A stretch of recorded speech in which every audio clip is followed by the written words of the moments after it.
Good morning, Gamecock fans. Today is Monday, April 14th, the year of our Lord 2025, and this is Coffee with JC Shurburtt. They're certainly happy you decided to join me on this Monday. I hope those of you that watched the Masters enjoyed it yesterday. Ding, ding, ding.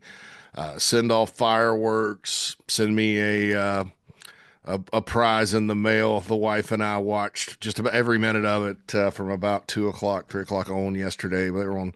Rory McIlroy was on 14. Always great to see history being made, and that was obviously historic. I think I think it maybe got lost on me because I don't follow it like I should, but really enjoyed it. I really enjoyed the golf. Always when I do take the time to watch the Masters, and I did take a nap yesterday too before the action got going. I'm usually napping during the Masters, but because I mean, and you got to admit, it is excellent to take a nap too. Didn't realize the birds and the bird sounds may not be real. I don't know. I did a deep dive on it because it bothered me a little bit, but then I went outside and the same bird sounds you hear.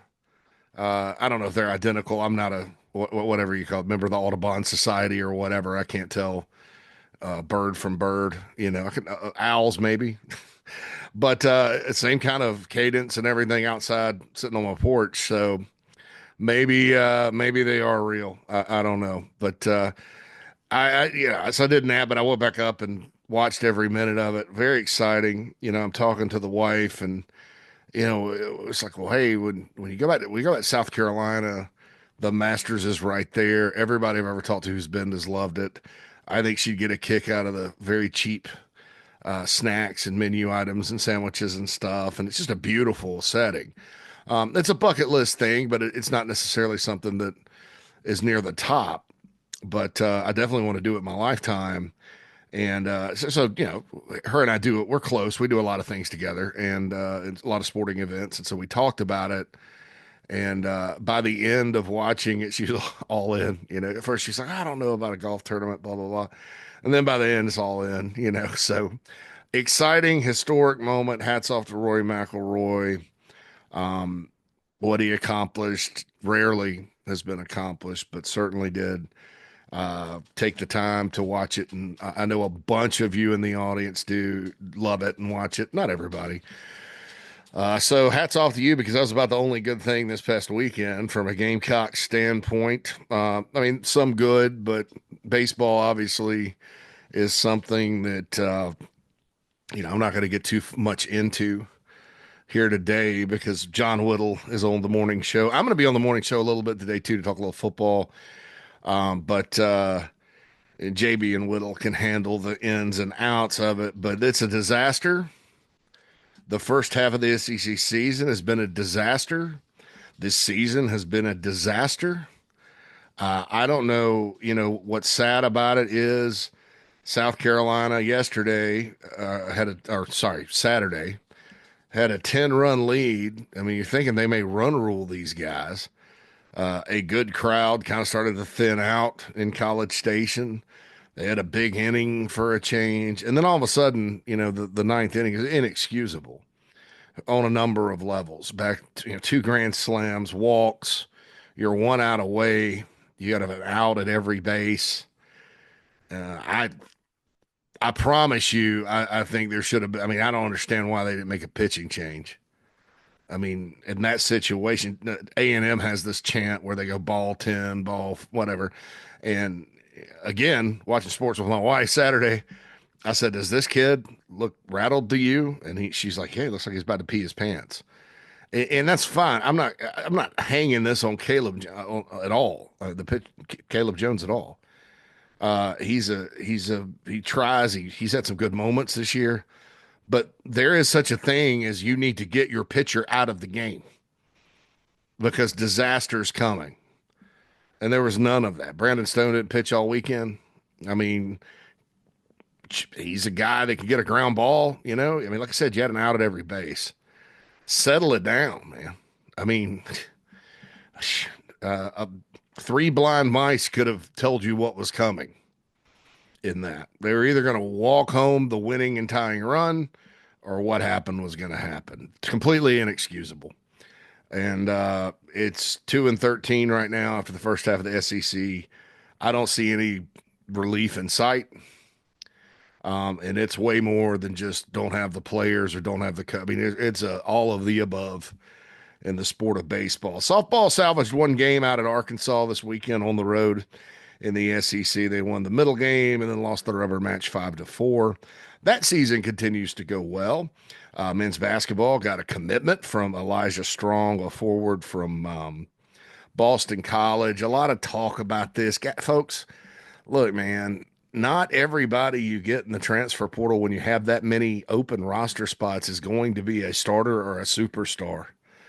I mean, you have to understand that. And if you look around the SEC and how they constructed their basketball rosters, they didn't always, every one of them didn't always take players that have perfect metrics or anything like that. Now, look, do I think Elijah Strong, and by the way, he's from Boston College, 6'8", 240 pounds, good passer, not the most athletic guy, decent rebounder, stats wise. I know there's some advanced metrics that say he's not the best rebounder, but I don't necessarily think you're looking at this guy to come in and be in your starting five. I think that you need depth. I mean, you have a bunch of open roster spots because keep in mind, men's basketball is 15 spots, and Federico and Ugasuk left, and those are kind of supposed to be, two reserve players next year. So you have needs. And I understand it's more the timing of it, but just like in football, when everybody's panicking, let it play out with the transfer portal in men's basketball. I get it. Everybody's impatient. We live in an impatient world, but let this kind of play out before you start ripping a guy that's maybe eighth or ninth on your bench that, averaged 9.6 points and 4.1 points per game at a Boston, at a power conference school. Chill out. And the guy's coming to play for you next year. You just want to rip him based on nothing he's done at South Carolina. And I know it's not all of you. It's a vocal minority, as it always is, but that gets really, really old, by the way. This notion that, you can just say anything you want without consequence and your impatience. I mean, I don't think fans should be overly patient. Certainly don't. I'm not going to preach patience about the baseball team right now. Maybe before conference play, but it just gets worse and worse and worse. But, this notion, and it happened to Beamer during the football portal era, and turns out they signed a really good football portal class. People just like to go off. I get it. And I get that X is one big message board. I'm a little immune to it because I've worked in message boards just about my whole career. Probably about 5 years before there was a Twitter. And I started, and so I get it. People kind of say what they want, and we have all of society on a message board now with social media, which I don't think is healthy. But man, just don't criticism, negativity, all that. That's part of it. And I don't, everybody's entitled to their opinion, but when you rip a player before he's like right when he signs with you, man, God, just come on, be better than that. I mean, if too many Gamecock fans, and again, it's a small portion of you, but if too many Gamecock fans act like that all the time, you're not ever going to win because players can just leave and go anywhere they want. Why would they go? And social media, these are young people. It matters. They don't cut it off. And hats off to them for, being a little bit accepting of it and understanding what's real and what's not. Because there's been a couple of times, not necessarily here.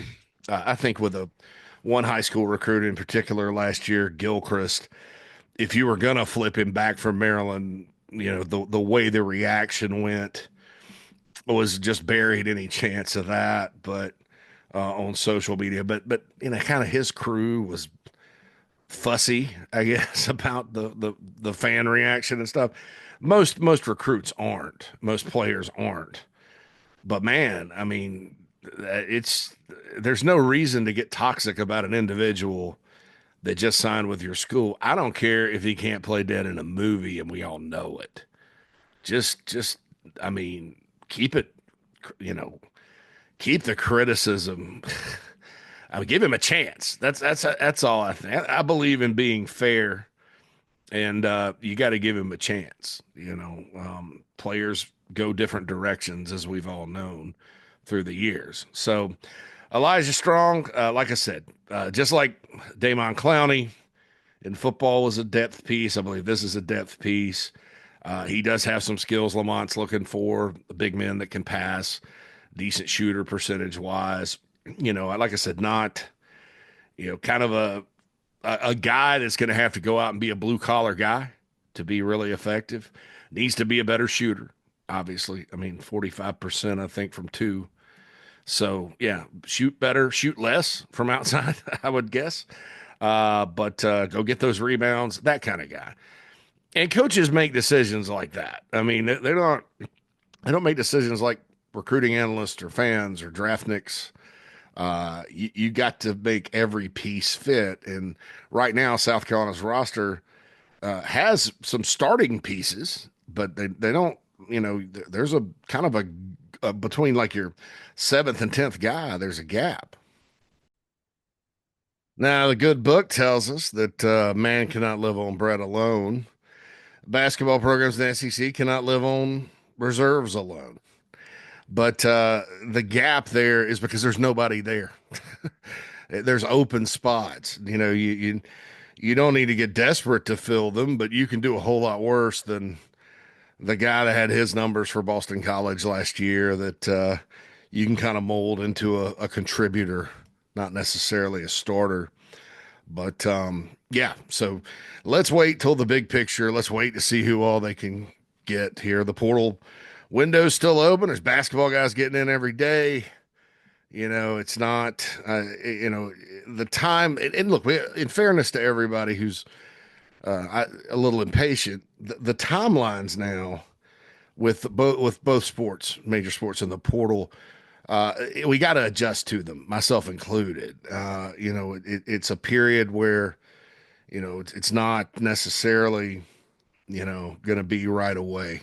I believe the 25th of April is when the portal actually closes, and then you can sign guys whenever you want that are already in. It's not like it used to be where there's a signing day where this terminates, and then if you don't sign them, there's waivers and stuff 30 days after, and there's really when we had signing day and on the high school ranks, there's nobody left really. Sometimes you'll have a guy pop up, qualifier late or something like that. But with the portal, it's ongoing. And, we're about to go into a mad dash week of football portal. And I guarantee you that, it's possible that Shane Beamer and his staff don't have people signed, sealed, and delivered during that specific week, but they will. I hope that makes sense. And look, I'm not getting on fans. Good Lord, you guys have been through a lot. I mean, I've said it before. You've had one good month. I mean, and as far as the major men's sports go, um, it- you know, last year's men's basketball run notwithstanding. So what, 4 good months, since the North Carolina football game in 2023. And last year's football season was a success by any measure. The thing was the kind of how the schedule fell. Carolina's sitting there at 4-3, nice win at Oklahoma, but look at what's ahead with A&M, Missouri, Clemson, a tricky game at Vandy. The November schedule looked pretty daunting. So you didn't know if it was going to be 6-6 or even 5-7. You could have lost to A&M, lost to Missouri, lost to Clemson, lost to Vandy, beaten Wofford. So at that point, everybody's a little skeptical. There was an open date, and then you come around, beat A&M, and away we go. But then Clemson was at the end of the month. Well, then you had December, and you had the portal, and maybe some people had a little bit of a skewed idea about exactly the quote unquote big names they would bring in from the portal. And they don't recruit names; they recruit players. But still, everybody's excited about the Citrus Bowl, and then boom, what happens? So I feel you from that standpoint. I mean, things in general, there are some good things going on with Carolina athletics right now, but then there's also some things that probably are of great concern. And it's especially, I mean, it's definitely true in men's basketball and baseball. But those two programs at the beginning of the year had higher expectations than what the performance has been. And so it's human nature in your mind to go, well, football has to replace all these guys, and how are they going to do it? And we don't know. And you almost feel like you've been sold a bill of goods just because of other sports. So that's why I've said before on expectations for football, just take it for what it's worth and enjoy the ride. I mean, that game in Atlanta, everybody, I know I personally have been waiting for years for them to invite the Gamecocks. It's going to be fun. Have fun. It's sports, But speaking of football, the Gamecocks did scrimmage this past weekend. Did get a little bit of feedback, and also Alex Jones has some feedback on thebigspur.com. I want to start with the defensive tackle position because many people are concerned about it, rightfully so. You lost how many guys up front? Had only, what, two or three? Rondo Porter being a former walk-on, Monkell Goodwine, and Nick Barrett back. So it has to be rebuilt within a year. Well, the good news is through the portal and everything else, you can rebuild it in a year. And Travian Robertson's proven to be a talent maximizer. So I've heard about Gabriel Brownlow-Dindy, the Texas A&M transfer, the former five-star from Lakeland, Florida, all off season and, workout wise, all that good stuff. But that's workouts. It's not football. It's weight room. He's a big, impressive guy. He probably should be impressive in the weight room. But he's taken it to the football field this spring. I said over and over, this guy's really good. The first scrimmage, he and Dylan Stewart, they really had a lot of trouble blocking both of those guys. So that's one guy that you kind of feel pretty good about. Again, practices, scrimmages, all this stuff. It's really designed when we cover it to inform you folks who's probably going to be starting. Although I'm not putting out if I put out a depth chart, it's my opinion, right? Not, not anything I'm taking from the practice field or the scrimmages, but, you look at it and that's what it's designed for. You can't, I don't want to say dishonest, but it's a guessing game. It's an educated guess as to how South Carolina's players are going to match up, especially considering everybody's got a lot of new players these days. So you can't just say, well, these guys match up with these guys and all this. It's just human nature. They don't get a look. I mean, against everybody else, anybody else. So there's no comparison unless you're traveling around and looking at everybody's spring practice. You can't really get a great sense of how they match up against the teams on their schedule. You can read but everybody else is reporting from other schools. Their reporting is about who's going to start for Alabama or Oklahoma or whatever. So it's hard to get a beat. Mike Morgan of ESPN SEC Network, a partner of ours here at Chief Sports, actually did go, I think 2 years ago, he had two spring games. One's at LSU, one's at North Carolina. And so he was able to make a binary comparison between LSU and North Carolina, just size, speed, roster, talent, ballers, because that's the kind of thing you pick up at practice. But unless we're making the rounds in the SEC, it's kind of based on, a very singular focus of who's going to start for the Gamecocks. So I want to explain that because I hear a lot of, he said he's going to be good and he's not. Well, he's good enough to start at Carolina. I mean, Carolina's going to be good. But Monkell Goodwine may make the breakout list soon, maybe not. But keep in mind, he was a top 100 prospect who was at Alabama. I thought that he played his role well last year. Obviously, he wasn't going to start over the top guys. But when he was in, I thought he was active. He's strong. He's big. And somebody somewhere saw the potential back in the day, including Nick Saban. So it's talent maximization time for him. I guess this is his final year. It'll be his second year at Carolina. I don't think it's a surprise he would make a jump. Now, the transfer portal is coming open, like I said, and I do expect Carolina to sign or target. There's no guarantees, right? A defensive tackle at that spot. How good will that guy be? Can he beat out Goodwine? Yeah, it'll be determined. But they need depth there. Obviously, you need as many big guys to rotate in and out as possible.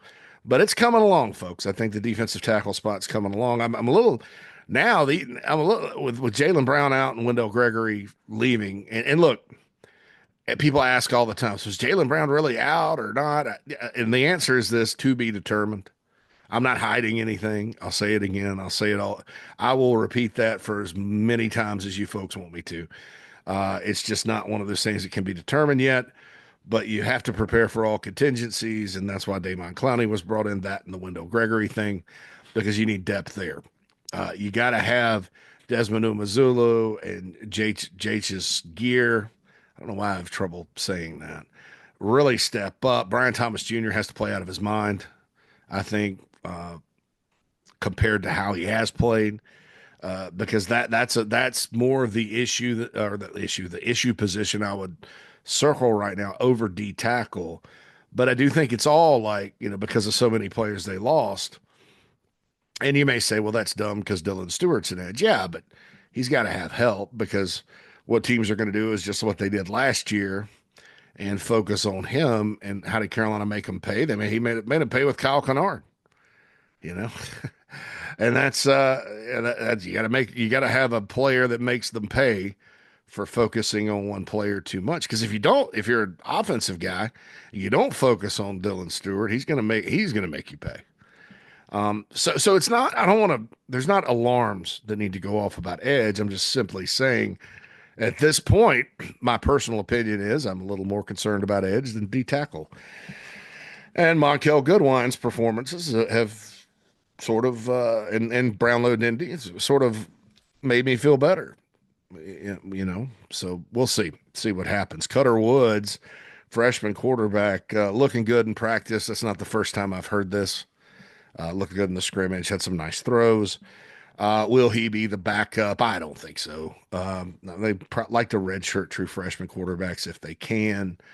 Aaron Nolan probably will be the backup. Luke Doty's working there. Dante Reno's working there.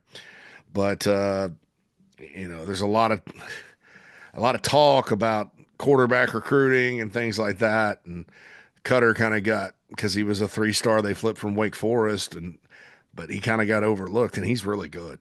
I mean, he's going to be really good. We'll see what happens there with him.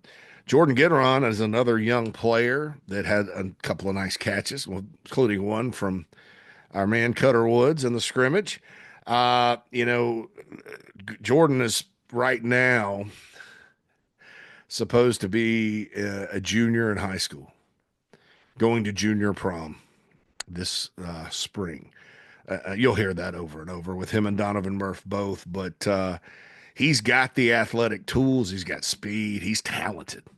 But there is going to be a developmental learning curve there with him, and the faster he picks it up, the stronger he gets, the more there's a chance he can help the football team this year.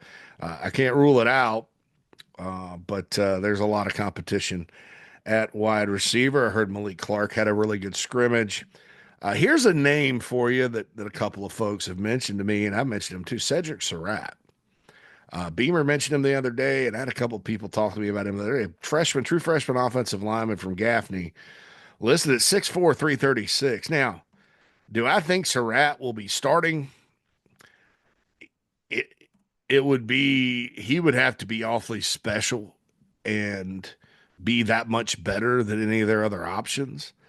But I'll tell you this, I think Carolina got an absolute baller out of Gaffney High School there, given the size, athleticism combination. So I'm not surprised he's been turning some heads in practice. True freshman, class 2025, just got there. Cedric Surratt, Shed is what they call him, from the great city of Gaffney. And shout out to the Gaffney Indians and all my friends in Gaffney that are Gaffney fans. You know who you are. But you were not wrong about this guy. And a buddy of mine that does, knows a lot about talent, and his son's a really good basketball and football player for Gaffney. Just a good friend of mine mentioned Surratt to me a long time ago. Saw him playing basketball. I was like, God, this guy, I need to get on him. And they did, and they got him. And I don't think they're sorry about that. So that's going to be something to maybe not look for this year, unless God forbid there's injuries. But he's got a bright future at South Carolina, and not surprised at all to be hearing his name. Was also told Mason Love continues to punt well. Kicking, we'll see. You guys know I don't like to talk about that all that much. But Lenor Sellers, one thing that Alex pointed out and people have talked about, has gotten better at throwing the ball. Not that he was bad. I think because he's such an elite runner, and you kind of go, wow, when you see a guy that big move like that. It's impressive, and it kind of overshadows the fact the guy's got a good arm. With any young quarterback, and he was young last year, obviously, it's decision making and timing and footwork, and we've seen young quarterbacks before. He didn't. I didn't think he made any kind of crazy, egregious mistakes other than fumbling, and that's not a pass game thing necessarily. I thought Lenor's biggest issue last year was fumbling. That's something he's got to clean up because that's very, very costly. That's an expensive habit to have if you're a quarterback. But I think a lot of that with the passing improvements probably, it's experience, it's coaching, it's Lenoris learning on his own.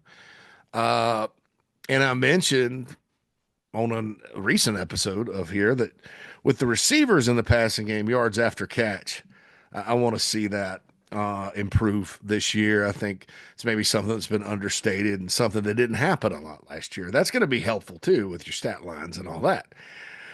But I think as far as Sellers goes, finding the open man, not letting the few times his accuracy escape.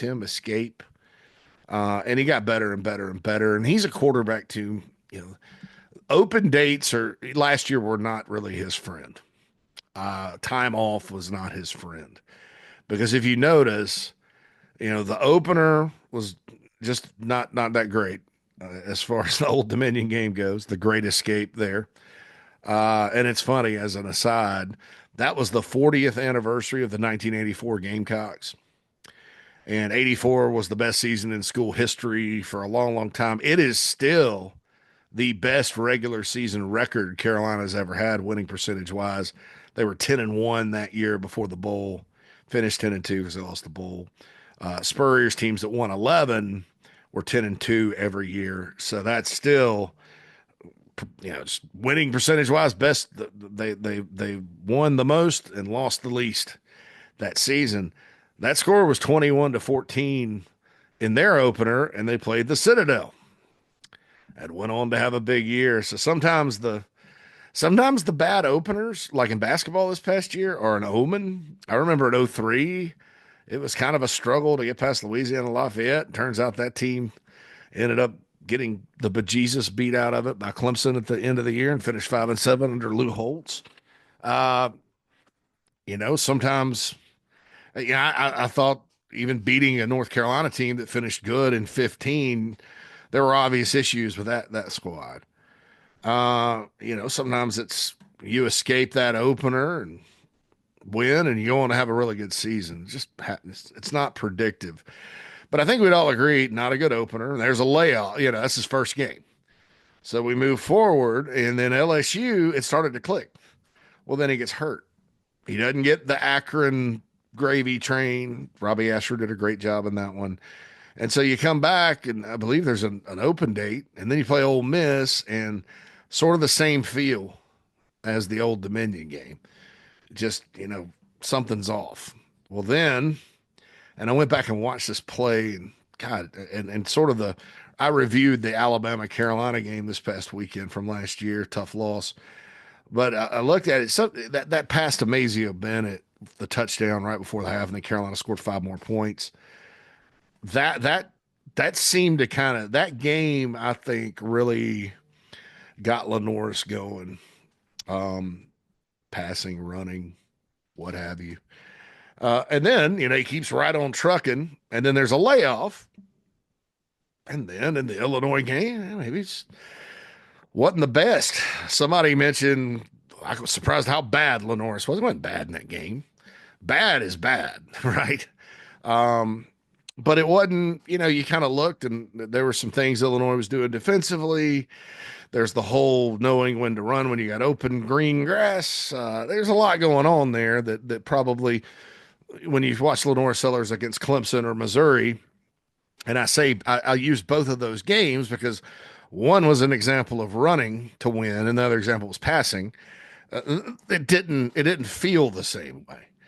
Bottom line on the Citrus Bowl, I think Illinois. I think sometimes teams that are good, and Illinois was good, probably not great, probably shouldn't have beaten Carolina. But if you're going to pull an upset, that's how you do it. You count on the other team to screw it up, and Carolina did. They didn't finish. You kind of try to throw them off, get them out of a rhythm. They did, and you play tough, fundamentally sound football. But anyway, so the point with Lenoris is, the more he plays, I think the better he is. And he's playing now, so we'll see what happens between now and Virginia Tech. So overall, good scrimmage.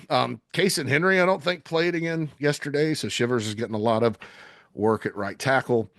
And yeah, so that's it. So hang in there, folks. I know baseball is disappointing, and hang in there. I don't know. My audience is probably pretty good. So saying that it's wrong to bash an incoming basketball player, you're probably like, oh, we don't do that.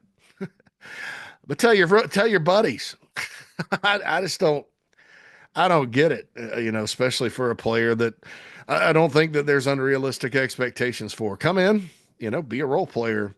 Like I said, there's a lot of spots left with the basketball and all that.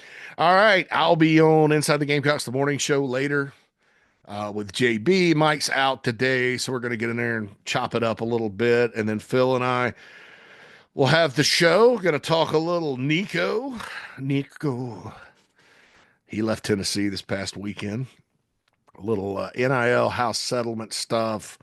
Have a baseball discussion if we want. Also, what to expect from the transfer portal as for Carolina when it opens. I'm going to tell you this, tease this a little bit.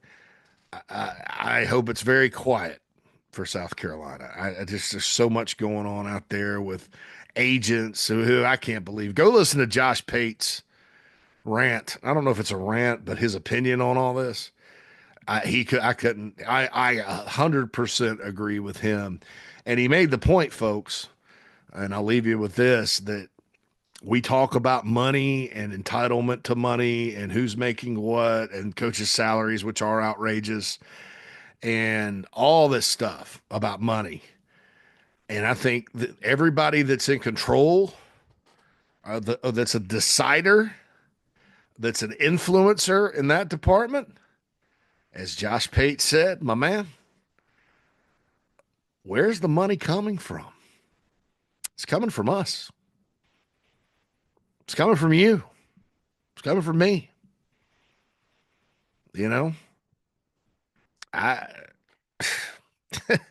So are we just forgetting about, is this the Matrix where they're just, anyway, I'll get to that later, folks. I hope you have a wonderful Monday. I know it was a tough weekend and all that good stuff, but certainly it is an honor and a privilege to speak with you each and every morning right here on Coffee. You can get this on our YouTube channel, Chief Sports South Carolina. Please like, subscribe, and share. Also, if you're on the Inside the Gamecocks podcast stream, go to the podcasts and rate us 5 stars. Leave a little review if you want, but be nice. And we'll be back a little later. This has been Coffee with JC Shurburtt. Holla at you soon.